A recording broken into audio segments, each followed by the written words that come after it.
All my people pleasers, come to the front. Yes, you. I'm talking to you. Come to the front. If you've ever said yes when every cell in your body was screaming no, if you've ever felt bad for disappointing somebody, even when they were draining you, if you've ever agreed to help someone and immediately wanted to run away and join a quiet monastery, then this episode is for you today. Ooh, today, we're talking about one of the most powerful skills you will ever learn. What's that powerful skill you say? Saying no. Knowing that no is a complete sentence. Saying no without the guilt, the panic, the awkwardness, or the why did I just agree to that moment. So are you ready? Go ahead and go grab your journal. If you do not have a journal, make sure you get a notebook so you can take some notes. If you do not have a notebook and you do not have a journal, open your phone to your notes app so you can take some notes. Let's be real. As teenagers, you get pulled into a million different directions every day. There's the friendship, and there's the school, and then there's the sports. And for those of you who have jobs, there is the job as well. There are clubs, and there are your teachers and parents and social media and random group projects that you didn't ask for. And then those kids who start their sentence with, hey, can you do me a quick favor? And suddenly you're doing their whole assignment or you're doing the whole project because it was quick. But that's a lie. This is why saying no for those of us who are people pleasers like myself is hard. One, we don't want to sound mean. You don't want people to be mad at you. You are scared of conflict. You want to fit in with your friends. You're afraid you lose friendships, or you were raised to be nice instead of healthy. Here is the truth. Nice without boundaries is just people pleasing in a pretty outfit. And people pleasing leads to burnout, resentment, low self-esteem, friendships where people use you like a free service, and you feeling invisible in your own life. So this episode is your permission to choose you without guilt. And guess what? Boundaries don't push people away. They protect the right people and repel the wrong ones. We're going to use our grace framework to help you set boundaries. This is your secret sauce. This is your toolkit. This is your nope kit, your peace preserving strategy. We're going to break down exactly how to use each part of the grace framework to protect your energy and say no with confidence. Let's begin with gratitude. Gratitude helps you to honor your own needs without apologizing for it. Most of the time, most teenagers think that gratitude is only about journaling or Thanksgiving. But gratitude is actually powerful when you're setting boundaries. And I'm sure you're thinking gratitude for what? Gratitude for your time, gratitude for your energy, your mental health, because all of that is valuable. Gratitude helps you to say, I appreciate you asking me, but I cannot do that today. Gratitude keeps your no kind, but firm, not rude, not dramatic, not a monologue about your whole life story. So, for example, if a friend asks you, can you help me redo my slideshow before class? You can simply respond with, hey, I appreciate you thinking about me, but I don't have the space for that right now. You're still being nice, but you're not volunteering as a tribute. Let's talk about reflections. Reflections allow you to know your limit before you decide. This is where most people mess up. We say yes too fast. I'm guilty. I say yes to things all the time, really, really fast. And then when I think about it, I go, wait, maybe I shouldn't have said yes to that.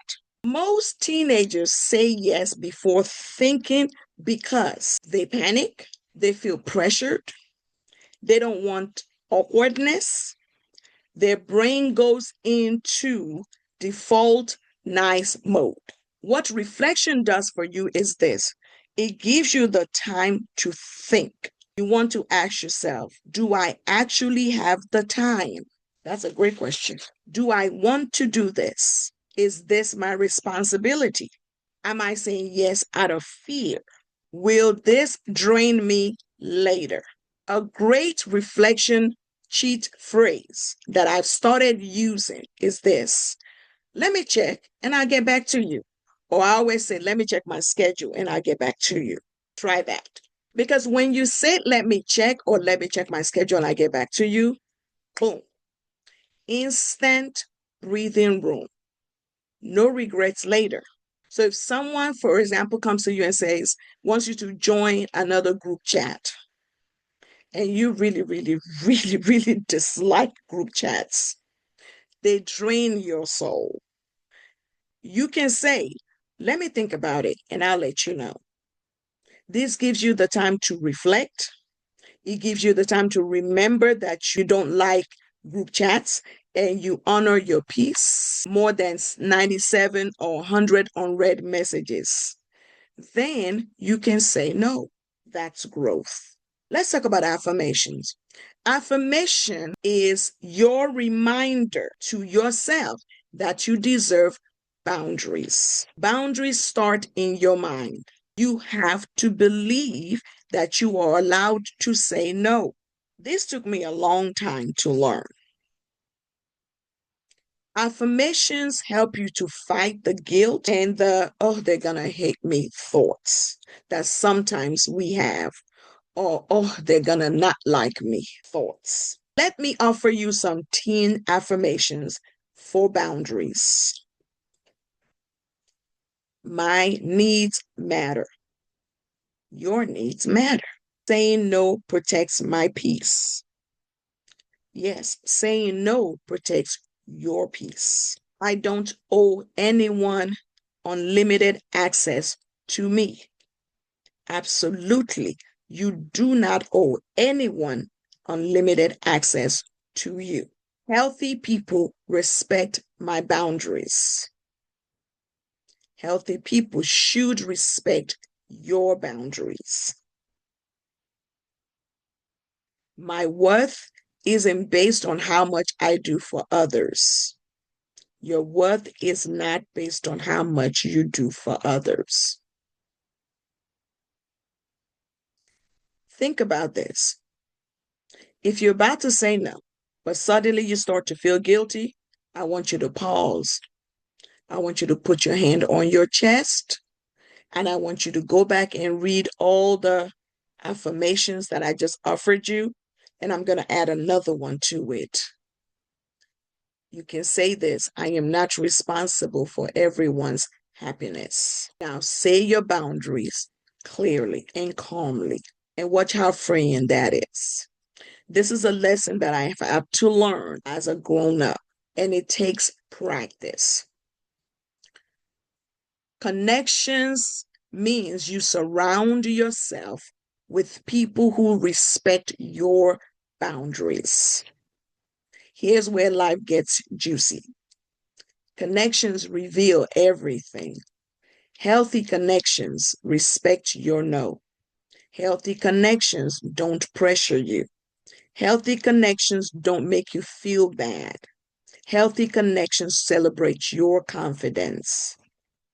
When it's unhealthy, it feels like this. It feels like a guilt trip. These people guilt trip you. They call you selfish. They ignore your boundaries and they expect you to be available to them 24/7. If you have friends that if let's say they invite you to go to the mall with them, and you say, no, I can't go to the mall today, and their comeback or their response to you is, wow, that's crazy. You always switch up. That's a big red flag. I did a whole episode on how to recognize healthy relationships and what it should look like. You need to watch that episode. When people say stuff like, oh, you always switch up, They're not respecting your boundaries. They don't respect you. Run. Run. I don't mean literally, but emotionally. I want you to gather your things and walk away from them. Walk away towards your peace, because your peace is important. You protect your peace at all times. Now, let's flip that.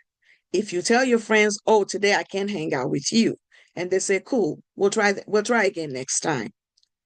Those are friends that respect you and they respect your boundaries. That is a healthy relationship. Those are your people. Let's talk about empathy. Empathy reminds you to be kind, but you do not self-sacrifice. The key to empathy is this. Empathy means that you understand how people feel, but you choose what's healthy for you. Empathy does not mean, "Let me destroy myself to make you feel better." Do you see the difference? So, for example, if your friends want you to stay up all night on FaceTime because they don't want to be bored, and you know you got school tomorrow, and you know you need at least 6 hours or more of sleep, here's how you would respond empathetically. "Oh, I get that you want company, but I really need rest. We can talk tomorrow after school." You have honored their feelings and your well-being. That's maturity. That is peaceful. That's grace. Let's talk about some tips for saying no like you mean it. 1, keep it short. No essays. You don't need a TED talk to say no. You don't need a TED talk to say no. One sentence is enough. As a matter of fact, the word no is a whole complete sentence by itself. You don't owe anyone any excuses. "I can't" is good enough for people who respect your boundaries. I want you to practice in the mirror. Say it out loud. "No, that doesn't work for me. I am not available. I'd rather not." Those are sample sentences that you could say and feel the confidence. Here's the thing. I want you to expect people to react weirdly the first time you tell them no, especially if you're a people pleaser and they're used to your yeses. So expect that weirdness, because not everyone benefits when you grow. Some people are going to think, "Oh, she's now uppity." That's okay. You're protecting your peace.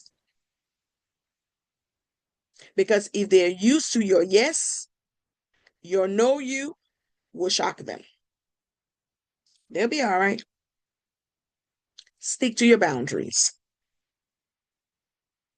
If you say no to someone and then turn around and say yes because they begged, you just trained people to ignore your boundaries. Because remember, part of being in a healthy relationship is teaching people how to treat you. So if you say no, then turn around and say yes, you just told them that your boundaries don't matter. So I want you to hold firm and remember that you got this.